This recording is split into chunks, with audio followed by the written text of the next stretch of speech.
senators are holding what they're calling a vote-a-rama. That's a marathon series of votes on a president's sweeping legislation.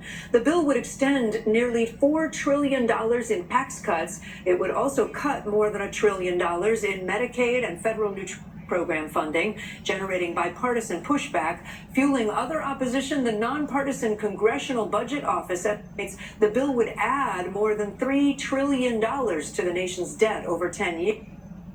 Capitol Hill correspondent Julie Sirkin joins us now. Julie, so where do we stand in this vote-a-rama right now?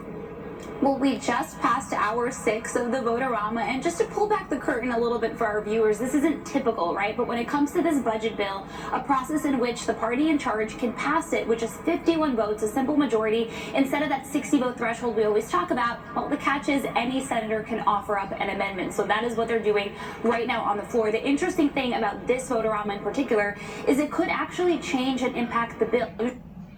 The opposed, in this case, of course, Democrats, are certainly forcing Republicans to take a series of difficult messaging bills when it comes to those Medicaid provisions that you were just talking about. But it's also a situation in which Republicans are offering amendments that could really alter the bill, and of course still an uphill battle and a question mark as to whether it gets passed. Take a listen to a little bit of the back and forth that we heard this morning.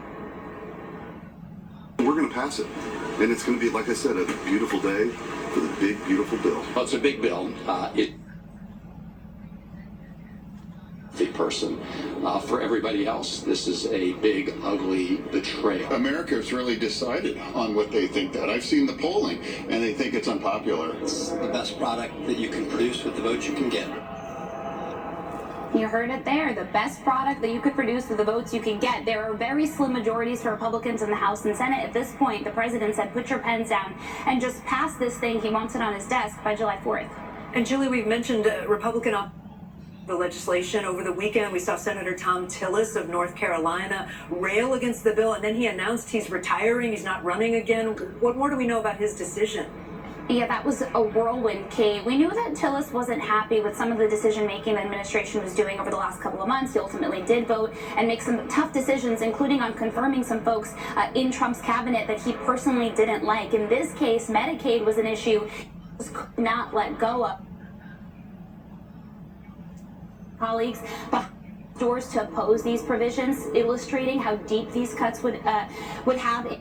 It's in their various red states, I should add. He's also up in 2026, so he decided that even though the president said he was going to funnel a challenger his way, if he passed these Medicaid cuts, if he voted for them, he wouldn't be able to survive.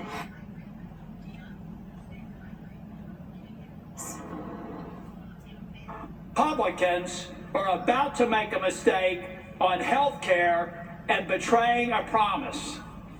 It is inescapable that this bill in its current form will betray the very promise that Donald J. Trump made.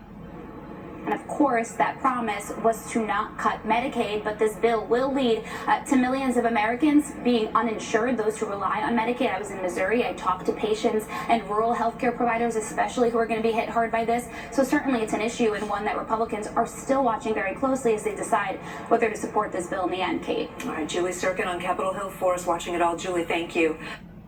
For answers is underway after a deadly attack on firefighters in Idaho. Police are ambush. Investigators say a gunman started a brush fire intentionally and then opened fire as first responders arrived. 2 firefighters were killed. County Sheriff. The suspect was found dead on a mountain with a gun nearby. Investigators believe that he acted alone. NBC News law enforcement and intelligence. Tom Winter joins us now.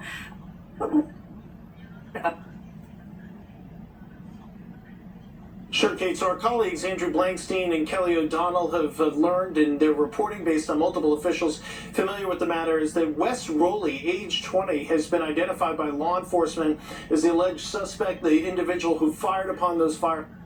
As you said yesterday, this occurred approximately 4:30 in the afternoon Eastern time. There was a report of a fire. There was a 911 call. Not clear whether or not that belongs to Rowley or not. If he was all responded, just as you would expect they would, to this type of wild situation, and were in the process of sizing up the fire, which direction it was going when they were fired upon. It was his cell phone that gave away Rowley's whereabouts. The fact that a specific cell phone number apparently attributable to him was not moving on the side of the mountain, and that got investigators' interest because obviously a number of people were trying to come off the mountain. Law enforcement was in the process of going up to find this individual who shot at those firefighters.